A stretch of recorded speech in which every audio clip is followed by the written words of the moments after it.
maybe let's just do a little bit of a lightning round here. Some of these questions I know the answers to, so just entertain me, please. I'm going to throw maybe a word or a phrase out at you and tell me if it belongs or should be incorporated into Bitcoin in any way. And the easy one to start with is NFTs. Do they have a No, place in Bitcoin? No.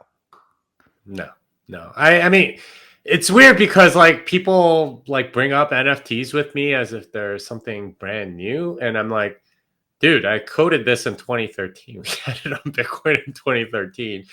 It's a color coin. I was a color coins developer. I made this, and I knew then that it was like, you know, it could be just a digital thing, in which case it's completely useless, or it can represent something in the real world, in which case you run into the Oracle problem. So either way, it doesn't work. And I concluded that way back when. But people make it out to be, oh, it's this new innovation, blah blah blah. And didn't it start in Bitcoin? I'm like, yeah. I was one of the people that made it. And I came to the conclusion that it's really stupid. So, yeah, that's something that people think is something really cool and innovative. It boggles the mind how much of a reality distortion field VCs and marketers are able to pull over the public. Anytime anyone tries to show me their NFT, I try to take a screenshot of it. I've gotten punched a couple of times, and honestly, I just laugh. Um, the next one for you are, an altcoin built on top of Bitcoin. Is that anything that we need, do you think? No, I mean, what are you using it for? Like, the question always is like when somebody describes to me a project as, hey, like we're gonna do this. I'm like, great, okay. Why do you need a token? Why aren't you using dollars or Bitcoin? Why do you need a token? Oh, it's the fund does. No. That's a different issue. If you're expecting people to give you a donation, like you're basically trying to print your own money. That's a whole separate thing. Then, like, and I've never gotten a satisfactory answer for any of that. Never ends up being anything. So yeah, I don't see a reason for altcoins on Bitcoin or elsewhere. Rather than altcoin, I'm curious your thoughts on a stable coin built on top of Bitcoin. So I wrote a tweet a while back. I think stablecoins are poorly implemented Xiaomi and eCash. So if you know what Xiaomi and eCash is, this is what Fedimint is like sort of taking advantage of.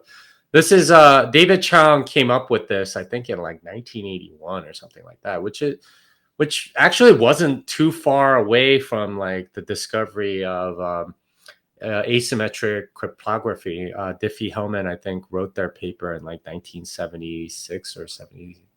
I forget, in the mid 70s somewhere, and like 6-7 years later, he came up with this eCash concept, and that's basically you have a central entity, but you have privacy for the customer. So instead of checks going all over the place and the bank knows exactly where you spent the money and who spent what or whatever, instead of having that log stay with the bank, instead you get essentially eCash and you can spend it or whatever, and you still have to trust the central entity, but ultimately you get privacy around it.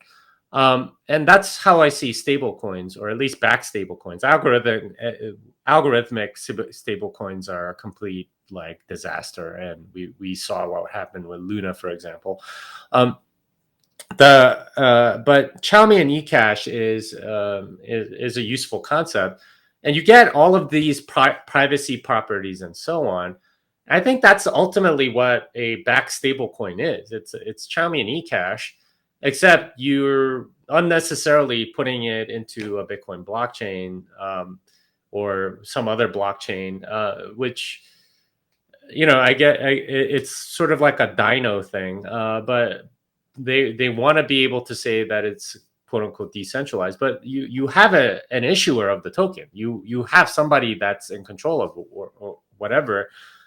Really, what they should be doing is issuing Xiaomi and eCash and then go from there. But probably from a regulatory perspective, it's more advantageous to call it like a stable coin with a blockchain or something like that. But it's just a poorly implemented eCash. I think eCash would be way better because you get way more privacy and there's no blockchain necessary.